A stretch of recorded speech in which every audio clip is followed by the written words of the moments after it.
में हुआ तो वहां पे लिखा है आसमान खुल गया और हमारे लिए भी आसमान खुल जाएगा।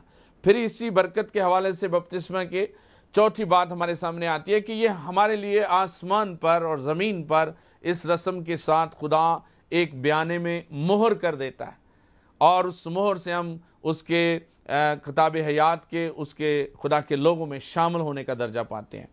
और पांचवी बरकत यह है कि इसके लेने से बाइबल में लिखा है माल की कलीसिया के 2 बाब की 38 आयत में कि ये वादा तुम और तुम्हारी औलाद से भी है, जब हम तौबा करेंगे और बपतिस्मा लेंगे तो खुदा हमें अनाम में रूल कुदस देगा। वो इनाम देना चाहता है, हमें गिफ्ट करना चाहता है, अपनी बरकत देना चाहता है।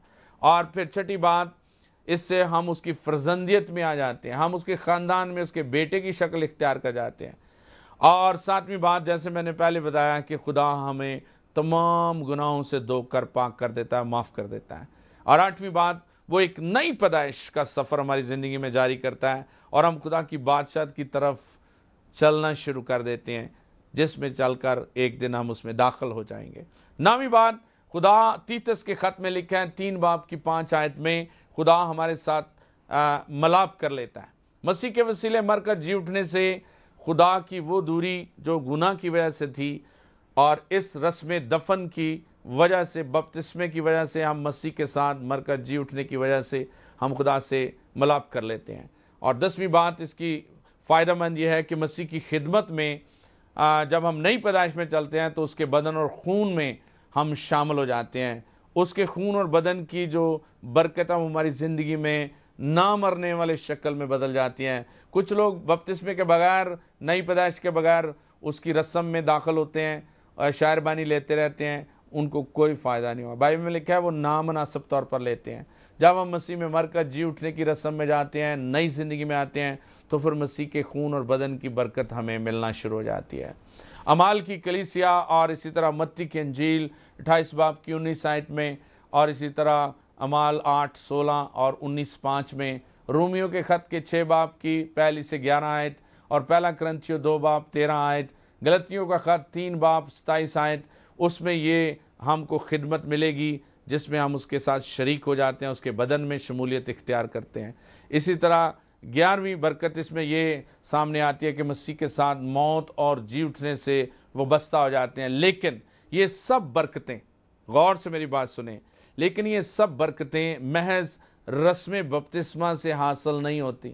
आप समझते हैं कि क्या, चलो पादरी साहब बोल रहे हैं तो हम सुबह जाकर पादरी को कहते हैं हमें गोता दे दे। याद रखें, कुछ लोग क्रिश्चियन नामनासिब तौर पर कलाम की ताबेदारी करते हैं, उनको कुछ फ़ायदा नहीं होता, होते गुनाह में है। अगर वो गुनाह की हालत में बपतिस्मा भी ले लेंगे उन्हें कुछ फ़ायदा नहीं होगा। इसके लिए आपको सच्चे तौर से तौबा के साथ खुदा के कलाम के ताबे होना है, फिर इस रस्म को पूरा करना है। और इस रस्म के जैसे आप ईमान से खुदा के ताबे होकर करेंगे तो खुदा जो अपनी कुदरत का मालिक है वो आपको बरकत देगा।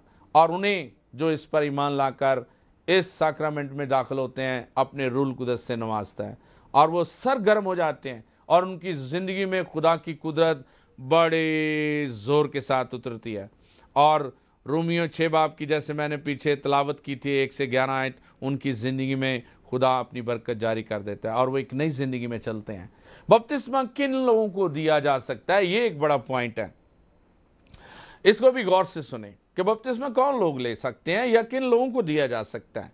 जो नौमरीद नए नए लोग तौबा करते हैं और ईमान का इकरार करते हैं और जो मसीह के सच्चाई के कलाम पर अमल करना शुरू कर देते हैं, उन्हें बपतिस्मा देना चाहिए, क्योंकि वो खुदा के कलाम पर ईमान ले आए और वो इस बात की भूख महसूस करते हैं, इसलिए ज़रूरत है कि उनको बरकत दिया जाए। इसी तरह हुक्म के नाते मरकज़ 16:16 में और मत्ती 29:19 में खुदा ने जो कलाम किया कि सब कौमों को जाकर शागिर्द बनाओ, उन्होंने खुदा बाप, खुदा बेटे और पाक रूह के नाम से बरकत दो। लेकिन एक क्वेश्चन बड़ा ज़रूरी है कि क्या बच्चे बपतिस्मा ले सकते हैं? सुनिए, ये बात बड़ी सीखने की है। सिर्फ बालग ही बच्चे जो बपतिस्मा ले सकते हैं और बच्चे नहीं ले सकते। पुराने अहदनामे में भी जो मैंने जिक्र किया कि मूसा बहरे गुलज़म में से गुजरे, तो क्या सिर्फ जवान ही गुजरे थे या बूढ़े गुजरे थे? क्या बच्चे नहीं गुजरे थे? क्या औरतें नहीं गुजरी थी? क्या वो बच्चे जो छोटे पैदा होने वाले थे वो नहीं गुजरे थे? खुदा ने सबको नई जिंदगी और गुनाह से, गुलामी से आज़ादी दी और एक नई जिंदगी में शामिल किया। इसी तरह हर वो बच्चा जो मसीह की रद्दो कबूल के काबिल हैं, उसे बैप्टिज्म लेना है, उसे मसीह में मरना है और उसे ख़ानदानी रस्म के नाते उसमें शामिल होना है और खुदा की तरफ से दावत है। मैं आपको एक मिसाल देता हूँ। कलाम मुकद्दस में लिखा है, अमाल की कलीसिया के 2 बाब की 39 आयत में पतरस कलाम करते हुए एक बात कहता है और वो कहता है कि ये वादा जो है तुम और तुम्हारी औलाद के साथ। गौर करें, अगर आप बाइबल निकालें तो उसमें से देख सकते हैं, वहाँ लिखा है अमाल के 2 बाब की 39 वर्ष को 39 आयत में, और ये वादा तुम और तुम्हारी औलाद से है। और ये लफ्ज़ जो औलाद का है, इसको अगर हम यूनानी ज़बान में इसका तर्जमा करें तो टकेनन लफ्ज़ मिलता है जिसके मानी बच्चा है। यानी खुदा की मरकर जी उठने की वो रस्म जो मसीह में हम लेते हैं उसमें बच्चे भी शामिल हैं। क्या बच्चों को निजात की ज़रूरत नहीं है? क्या बच्चे इस रस्म में दाखिल नहीं हो सकते? क्या घर में खाना पका हुआ क्या बड़े ही खाते हैं, छोटे नहीं खाते? क्या बैरे कुलज़म से बच्चे नहीं गुजरे थे? नहीं भाई, सब के लिए ये ज़रूरी है, लेकिन शर्त सिर्फ इतना है, जो खुदा के ईमान के इकरार को जब बड़े कबूल करते हैं तो फिर उनके छोटे भी इस बरकत को ले सकते हैं। जब बड़े खुदा के ताबे हो जाएंगे तो उनकी औलाद भी पाक ठहरेगी और वो इस रस्म में से दाखिल हो सकती है।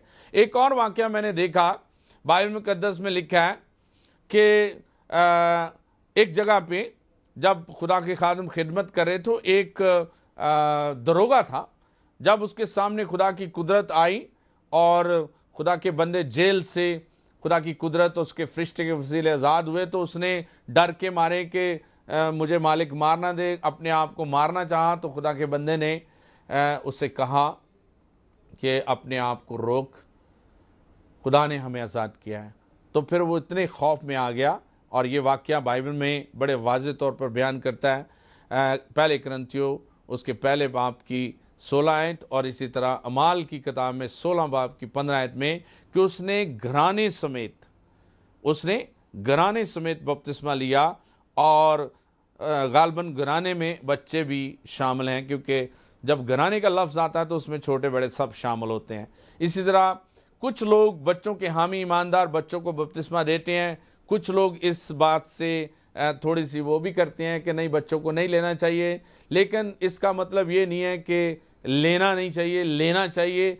आप इसे मुनासिब तौर पर अपने आप को खुदावंद के सामने रखते हुए इस रस्म दफन में आप खुदा की ताबेदारी करें और खुदा से पूछें, ताकि खुदा आपको बेहतर कलाम के ज़रिए, जैसे मैंने आपके सामने हवाले रखे हैं, खुदावंद आपको तौफीक दे। इसी तरह बपतिस्मे का तरीका जो है कि किस तरह बपतिस्मा दिया जाता है, सबसे अच्छा तरीका मसीह हमारे लिए एक नमूना है। जिस तरह मसीह ने पानी में अपने आप को जाकर फिर बाहर लाने की रस्म की, सबसे अच्छी, और इसी रस्म को शागिर्दों ने भी अपनाया। ये तरीका सबसे अच्छा है और हमें यीशु मसीह के मुताबिक, मसीह के नमूने के मुताबिक अपने आप को, अपने बच्चों को कलाम के मुताबिक, जैसे मैंने आपके सामने हवाला रखा अमाल 16 बाब की 15 आयत में और पहला कुरिन्थियों 1 से 16 आयत में, कि बच्चे भी इस बरकत में शामिल हैं। और पतरस के हवाले से 2 बाब की 39 आयत में कि ये वादा तुम और तुम्हारी औलाद और उस दूर के आने वाले लोगों के साथ, जैसे आज हमारे साथ हैं। खुदा हमें ये बरकत दे रहा है, देना चाहता है, और हमने मसीह को फॉलो करना है। इसलिए आपके लिए एक बहुत बड़ी इस वक्त बरकत आपका इंतज़ार कर रही है। आए मेरे साथ वादा करें, कौन चाहता है कि वो आज इस कलाम के मुताबिक यीशु मसीह का नमूना बने? हाँ, शाबाश। मैं रूह में महसूस कर रहा हूँ, आप तो मुझे देख रहे हैं, लेकिन मैं रूह में आपको देख रहा हूँ। आपने वाकई कलाम को कबूल किया है। आप फ़ौरन अपने चर्च से रब्ता करें, फ़ौरन अपने पादरी से रब्ता करें, फ़ौरन ऐसे खादमों से रब्ता करें जो आपको इस रस्म दफन, जो बपतिस्मा है जिसमें हम मसीह में मरकर जी उठते हैं, उसमें शामिल करें। और देखना फिर आपके घर में, आपकी ज़िंदगी में आसमान खुलेगा और खुदा आपको आने वाली बरकतों और आसमान की बरकतों से नवाजेगा। खुदावंद आपको बरकत दे। आपने खुदा के साथ वादा किया है, कायम रहें। आने वाले मैसेज का भी इंतज़ार करें, हम बहुत बड़ी बरकत में दाखिल होने वाले हैं। और फ़ौरन आप हमें अपने टेलीफोन, अपने ख़त लिखें, स्क्रीन पर आपको टेलीफोन मिलेगा, आपको एड्रेस मिलेगा। जिन लोगों ने फ़ैसले किए अपने चर्च, अपने पास्टर के साथ वफ़ादार रहें और खुदा की कलाम की आमेज़श न करें, सिर्फ खुदा के कलाम के मुताबिक ज़िंदगी गुजारें। खुदावंद आपको बरकत दे। आमीन।